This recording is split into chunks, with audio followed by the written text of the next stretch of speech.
Bien, aprender y enseñar en la era digital esperamos que sea diferente a cómo lo ha sido hasta ahora, porque cada era tiene su propia manera de aprender y de enseñar.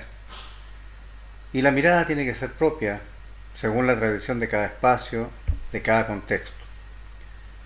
Desgraciadamente en los últimos 200 años hemos seguido una sola línea de enseñanza y aprendizaje, fundamentalmente la línea que nos determinó la sociedad industrial. Esto lo tenemos que romper, tenemos que desestructurarnos y desmitificar. Y para podernos desmitificar vamos a ver algunos pequeños elementos. Primero tenemos que tener claro que la historia no es solamente Occidente, que nuestras raíces no son solamente Occidente. Y debemos ampliar nuestro escenario, donde miramos. Las herramientas no son un privilegio solamente humano, muchos otros animales la usan. Y la razón tampoco, muchos otros animales también la usan. Las estrategias de trabajo grupal también están presentes en insectos, en aves, en anfibios, en mamíferos, incluso aparentemente en microbios, en bacterias. También parece que los procesos de enseñanza y aprendizaje están presentes en diferentes especies. O sea, tenemos que abrir nuestros conceptos. Lo que no encontramos son, por ejemplo, escuelas de monos.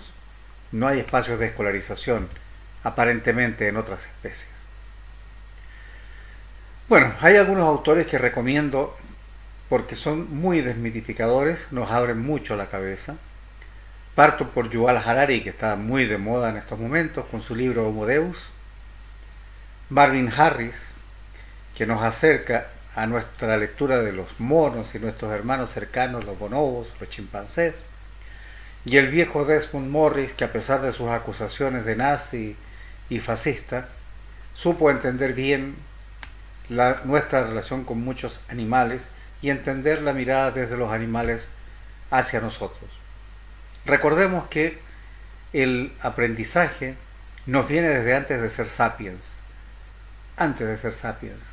Los Neandertal, que fueron los primeros artistas que pintan en las distintas cuevas que se han encontrado en los últimos años, ya tenían sus procesos de traspaso de conocimiento de una generación a otra. Y ya que hablamos de qué cosas habían antes y nos ilusionamos con exámenes masivos como el caso del PISA, es bueno recordar que hace 5.000 años los chinos ya tenían exámenes nacionales y los coreanos hace 3.500 años también. También tenemos que recordar que en general los formadores de los filósofos griegos eran egipcios. En ese tiempo se iba a estudiar Egipto como gran centro de formación. Grecia nos entrega muchas cosas, incluso nos entrega el pensamiento de Alcíbiades, ¿no?, que es el gran destructor de la democracia, que es un ejemplo que deberíamos leer ahora.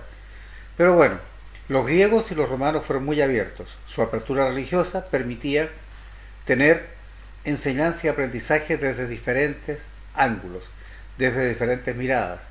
Ellos no rechazaban religiones, ni rechazaban tampoco distintas aproximaciones a los procesos de enseñanza-aprendizaje. Las primeras escuelas religiosas que tenemos anotadas eran las egipcias. Obviamente también las habían en otras religiones antiguas como los hindúes o las pre-religiones chinas, pero nuestras escuelas religiosas provienen fundamentalmente de las egipcias, de las escuelas de misterios egipcias, que tenían una separación entre la enseñanza seglar y la enseñanza religiosa. Después venían las judías, ¿no es cierto? Posteriormente, derivadas de ellas, las cristianas y las musulmanas, pero que siempre filtraban el conocimiento de acuerdo a los intereses religiosos de cada uno. Es importante recordar y resaltar que hace más de 1500 años, hace 2000 años, incluso a veces hace más de 2000 años, habían propuestas educativas formales y documentadas en espacios como Kush, Tombuctú, Benín, en África, y Egipto, prácticamente todas las que he nombrado africanas. Y en Persia también las habían, pues ellos seguían una mezcla de procesos educativos griegos con los tradicionales de Egipto. Gérmenes de universidades muy antiguas en distintos lugares, en Kemet, la Academia de Platón como experiencia en las áreas que nosotros consideramos relevantes, en las áreas geográficas, Timbuktu, en Marruecos, en Taxila, Nalanda, Pushpagiri en la India y muchos otros lugares. Habían escuelas de formación superior, ahora las llamamos universidades a todas genéricamente, pero escuelas de educación superior habían en todos estos espacios. La transmisión del conocimiento y la universidad no se inventan precisamente en Europa, sino que vienen desde mucho antes. La educación que prevalece entre nosotros es la educación para la sociedad industrial. Los objetivos de la educación de la sociedad industrial eran clarísimos. En ningún caso era formar para que las personas se desarrollen, sino que era para que fueran trabajadores obedientes, disciplinados, en las fábricas, en telares, en las minas. Recuerden que empezaban a trabajar los niños a los 5 o 6 años, porque en las minas eran útiles justamente por su pequeño tamaño, y a veces no salían de la mina hasta que morían.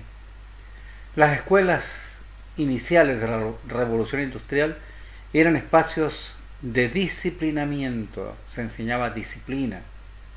Fíjense que aún ese es un elemento muy fuerte, muy resaltado en nuestra educación. Los intereses que se privilegiaron en las escuelas desde el tiempo de la revolución industrial hasta casi hasta ahora eran intereses nacionales y empresariales. Formación para el trabajo. La sociedad industrial, insisto, nunca buscó el desarrollo de las personas. Durante muchos años lo que se buscaba era formar personas útiles a la sociedad, no útiles a su desarrollo personal, sino que útiles a la sociedad, pero útiles a la sociedad desde el concepto trabajo, buenos empleados, buenos obreros. ¿Ya? Y en nuestras repúblicas de Latinoamérica, fundamentalmente se privilegió la formación y el fortalecimiento del concepto de Estado-Nación. Eran las escuelas para formar nuestro concepto nacional, ¿ya? Y aparte de eso, que fuésemos, entre comillas, útiles a la sociedad en los espacios laborales. Podemos ver entonces que la concepción escolar que ahora discutimos y que intentamos mejorarla, tenía una misconcepción desde un comienzo. O sea, la escuela está pensada en otro sentido, no en el sentido que nosotros entendemos ahora, e intentamos leerla como si desde un comienzo hubiese estado pensada para desarrollar individuos. No lo ha estado nunca. Por eso es que necesitamos un nuevo esquema, un esquema totalmente diferente. Tenemos que asumir además que la enseñanza es política. No podemos abstraernos de entregar nuestra forma de pensar, nuestra forma de sentir, cuando nosotros educamos. La educación ha estado separada en Occidente en general, fundamentalmente de manera social. También estuvo por etapas separada de manera social en Oriente, pero en algunos momentos no, porque la idea era que los grandes funcionarios fuesen formados como todos y poder escoger de entre toda la población estudiantil a los mejores funcionarios para colocarlos en el gobierno, siempre y cuando no quisieran reemplazar a los emperadores. Ahora, en esta era digital, necesitamos plantearnos nuevos objetivos educativos, los que sean propios, completamente propios de la era actual y no dependan de la sociedad industrial, que no dependan de los conceptos que tenemos arraigados de la industrial. Repensemos el concepto de escolar y repensemos lo que entendemos por las cosas propias del humano, las humanerías o humanidades, lo que significa ser humano y lo que el humano tiene que desarrollar. Gracias.